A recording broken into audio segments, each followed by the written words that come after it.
Hi hello welcome to Telugu రాజ్యం. నేను మీ anchor Santosh. Poonam Kaur సంచలన వాక్యాలు. శివాజీ సంగతి సరే, ప్రతి ఒక్కరు శివాజీ మీదే పడుతున్నారు, మరి త్రివిక్రమ్ సంగతి ఏంటి అని చెప్పేసి స్టేజ్ పైన సంచలన కామెంట్స్ చేసింది పూనం కౌర్. ఈ విషయం పైన మాట్లాడడానికి మన ముందున్నారు కృష్ణకుమార్ గారు. నమస్తే మేడం. నమస్తే మేడం, శివాజీ విషయంకి మనం తెలిసిందే, శివాజీ ఆ స్టేజ్ పైన కామెంట్స్కి ఇప్పటికీ చాలామంది మండిపడుతున్నారు, సపోర్ట్ చేస్తున్నారు. శివాజీ కరెక్ట్ అంటున్నారు, అనసూయ కరెక్ట్ అంటున్నారు, వేరే వాళ్ళు కరెక్ట్ అంటున్నారు. కానీ ఇక్కడ త్రివిక్రమ్ సంగతి ఏంటి అని చెప్పేసి పూనం కౌర్ క్వశ్చన్స్ మీద క్వశ్చన్స్ వేస్తుంది మేడం. దీనిపైన ఏమంటారు మేడం? ఇప్పుడు ఈ రోజుకి బయట ప్రపంచానికి అర్థం కాంది ఏంటి అంటే, అసలు త్రివిక్రమ్ వల్ల పూనం కౌర్కి జరిగిన నష్టం ఏంటి, ఆమె ఎదుర్కొన్న ఇబ్బందులు ఏంటి, ఆ ఇబ్బందుల గురించి ఆవిడ ఏమైనా ఎవరి దగ్గరికి వెళ్ళి కంప్లైంట్ చేయాలో వాళ్ళ దగ్గరికి వెళ్ళి కంప్లైంట్ చేసిందా అంటే, నాకు ఇది ఇబ్బంది, దీనిపైన ఆయన్ని విచారించండి అని కానీ చర్యలు తీసుకోండి అని కానీ ఎవరికైనా కంప్లైంట్ చేసిందా? ఆ మధ్య మా అసోసియేషన్ కూడా ప్రకటన ఇచ్చింది, ఆవిడ దగ్గర నుంచి మాకు ఏ విధమైన లిఖితపూర్వకమైన కంప్లైంట్ టైప్ ఏం రాలేదు అని. మరి రాకోకుండా నాన్నా పులి అన్నట్టు మాట్లాడితే ఎంతవరకు కరెక్ట్ అండి? అది సబబేనా? లేదు. ఇప్పుడు అన్ని కంప్లైంట్లు ఇచ్చిన వాళ్ళకే దిక్కు దివాణం లేదు ఇక్కడ. అసలు నువ్వు కంప్లైంట్ ఇవ్వకోకుండా ఏం చర్యలు తీసుకుంటారు?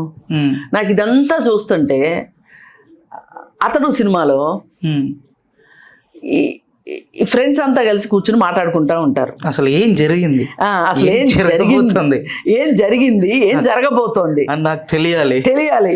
నా పాటికి నేను మాడిపోయిన మసాలా దోశ తింటుంటే నన్ను మీరు పిలిచి అర్థం కాకుండానే ఎంఎస్ నారాయణ మాట్లాడతాడు. అవును, అట్లా ఉంది ఈవిడ సంగతి.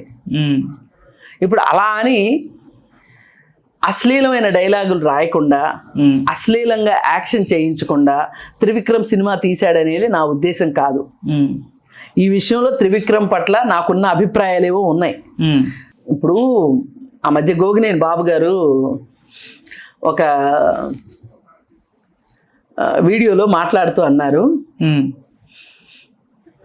నిద్రపోతున్న ఆమెని అత్యాచారం చేస్తే ఏముంటుంది మజా,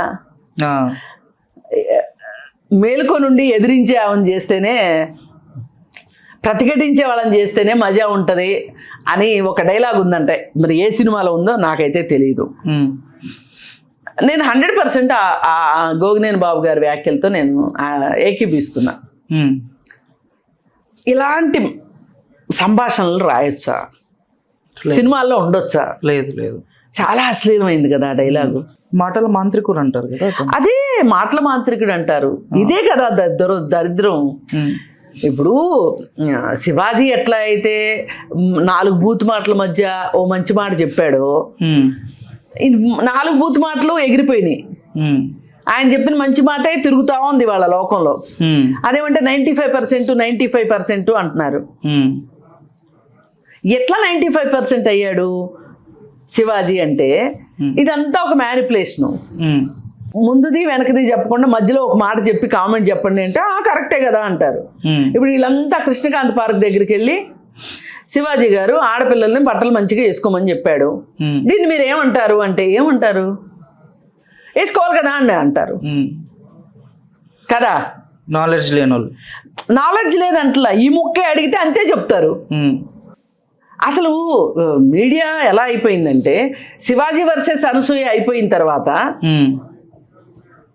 అనసూయ ఫోటోలు సోషల్ మీడియాలో చూసి పైగా ఈ 10 రోజుల పాటు శివాజీకి అనుకూలంగా మాట్లాడిన మాటలు, వీటి వల్ల ఎవరికైనా ఏమర్థమవుతుంది?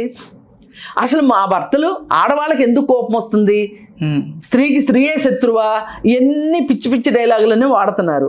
దీనిలో ఏంటంటే, ఒక పెద్ద ఆయన అనేస్తున్నాడు, ఆయన వయసుకు పెద్దోడు కాదు కానీ నేను పెద్దోడిని అనుకుంటున్నాడు, శివాజీ లాగా నేను కూడా పెద్ద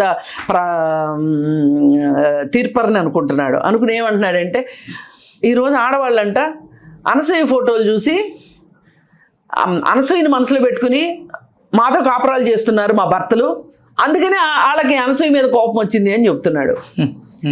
ఇలా చేసినందుకు తప్పు అనసూయదా, ఆ భర్తలదా? అంటే ఈ ఈ క్లారిటీ కూడా అర్థం కావట్లే. అందుకనే చాలామంది సపోర్ట్ చేస్తున్నారు. అట్లాగే త్రివిక్రమ్ మాటలు బాగున్నాయి కదా అని చెప్పి బాగున్న మాటల్ని పట్టించుకుని బాగలేని మాటలను పక్కన పెట్టేస్తున్నారు. వీళ్ళకి కూడా ఎక్కడో తెలియకుండా ప్రతి మనిషిలోనూ ఎక్కడో ఒక మారు మూల మనిషిలో జంతువు ఉంటాడు. సమయం సందర్భం కలిసి వస్తే, అవకాశం వస్తే ఆ జంతువు బయటకు వస్తుంది. ఆ జంతువుని బయటికి తీసుకొచ్చేవే ఈ సామాజిక మాధ్యమాలు అయిపోయినాయి ఇప్పుడు. అందుకని ఏంటంటే ఈ సినిమాల్లో అక్కడక్కడ మాటల వల్ల మనిషిలోని వికృతమైన మనిషి బయటకు వస్తున్నాడు. బయటకు వచ్చి సంతోషించి చప్పట్లు కొడుతున్నాడు. అయినంత మాత్రాన చెడు మంచి అయిపోదు కదా. లేదు, చెడు మీరు ఒప్పుకున్నా ఒప్పుకోకపోయినా, అవునన్నా కాదన్నా చెడే. ఇవాళ కాతే రేపటికైనా సరే మనము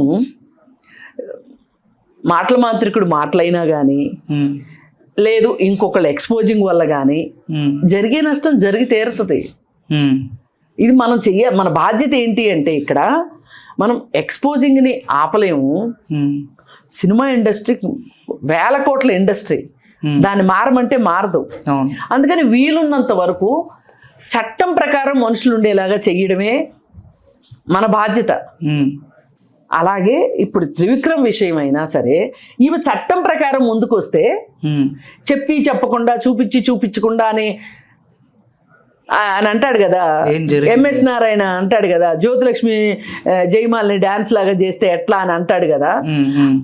అలాగే పూనం కౌరు అమావాస్యకి పొన్నానికి వచ్చి ఓ మాట వేసి వెళ్ళిపోతే సరిపోదు కదా. లేదు, ఆమె కన్స్ట్రక్టివ్గా ఆమె ఇబ్బంది ఏంటి, ఆమె కష్టం ఏంటి, ఇప్పటికీ ఆమె ఇబ్బంది ఎవరికి తెలియదు. మళ్ళీ ఆ మధ్య కూడా ఒకసారి మీడియా చాలా బ్యాడ్ ప్రాపగండా చేస్తుంది నా గురించి. నా నేను నా వ్యక్తిగత జీవితంలో నేను ఉంటే నేను ఎవరి వల్లనో ప్రెగ్నెంట్ అయ్యానని, ఇంకెవరు అబార్షన్ చేయించారని ఇదంతా మాట్లాడుకుంటున్నారు. ఇది ఎంత దారుణం అండి అని చెప్పి ఈవిడే మాట్లాడింది ఒకసారి, ఒక ఇంటర్వ్యూలో చెప్పింది. అవునవును, చెప్పి మళ్ళీ ఇప్పుడు వచ్చి మళ్ళీ అప్పుడు కనబరమైనామా ఇప్పుడు మళ్ళీ వచ్చింది. ఇప్పుడు జానీ మాస్టర్ కేసు వచ్చినప్పుడు కూడా ఈవిడ ఒక స్టేట్మెంట్ ఇచ్చినప్పుడు మాని అడిగారు, ఏమండి ఏంటి ఇప్పుడు మీరు మీకు ఇష్టమైన వాళ్ళనేమో పక్కన పెట్టేస్తారు, ఇష్టం లేని వాళ్ళ గురించి ఇచ్చేస్తారా అని అడిగారు. అడిగితే ఈయన చెప్పింది మాకు కంప్లైంటే రాలేదు అని. కంప్లైంట్ వస్తే పాష్ కమిటీ ఉంది, చూస్తారు ఏంటి అని చూస్తారు. ఎంతటి వాళ్ళనైనా పిలిపిస్తారండి, మోహం ఆటమే లేదు ఇవాళ, పిలిపిస్తారు. ఓకే, ఇప్పుడు న్యూస్ వార్తలు ఊరుకోవు కదా, అలాంటి వాళ్ళు అసలు ఊరుకోరు కదా. బయటకు వస్తే కంప్లైంట్ ఇవ్వమ్మా, అదే నేను చెప్పదలుచు. పూనం కౌరు వచ్చి కంప్లైంట్ ఇవ్వాలి. కంప్లైంట్ ఇస్తే మాటల మాంత్రికుడా లేకపోతే ఇంకోట అనవసరం. పోని చర్యలు తీసుకోకపోతే కూడా నీ వెనక సమాజం ఉంటుంది కదా. ఇప్పుడు సమాజం ఏమని రావాలి నీ ముందుకి, నీతో పాటు రావాలి అంటే నువ్వు కంప్లైంట్ అయ్యేలా ఎలా వస్తారు? అందుకని ఏంటంటే వాళ్ళకి తనని హీరోయిన్గా రానివ్వకుండా తొక్కేశారు అనేది ఆమె భావన. నేను అనుకున్నంతగా ఎదగలేకపోయాను అని ఆవిడ బాధ ఉంది. దానికి ఇతనే కారణం అని కూడా ఉంది. ఇప్పుడు నెపోటిజం ఉందండి, అవునన్నా కాదన్నా ఉంది ఇండస్ట్రీలో. మనం దాన్ని ఆపగలమా? ఆపలేము. కానీ ఒకటి కూడా గుర్తుపెట్టుకోవాల్సింది ఏంటంటే ఒక సినిమా వరకే ఉంటుంది నెపోటిజం అనేది. అక్కడ హిట్ అయితేనే తర్వాత చూడగలుగుతాం. లేదు బాగా డబ్బులు ఉన్నాయి వాళ్ళకే పంపిణీ సంస్థలు ఉన్నాయి, వాళ్ళే ప్రొడ్యూసర్లు, సినిమాలు తీస్తారు, ఆడించుకుంటారు, ఎన్ని సినిమాలు చేస్తారు. ఇప్పుడు దిల్ రాజు వాళ్ళ బ్రదర్ కొడుకో ఎవరో తను ఒక సినిమా తీశారు, మళ్ళీ తీయట్లేదే. ఎక్కడో దాకా ఎందుకు? అల్లు అర్జున్ తమ్ముడు, అతనితో సినిమాలు ఎందుకు తీయట్లా?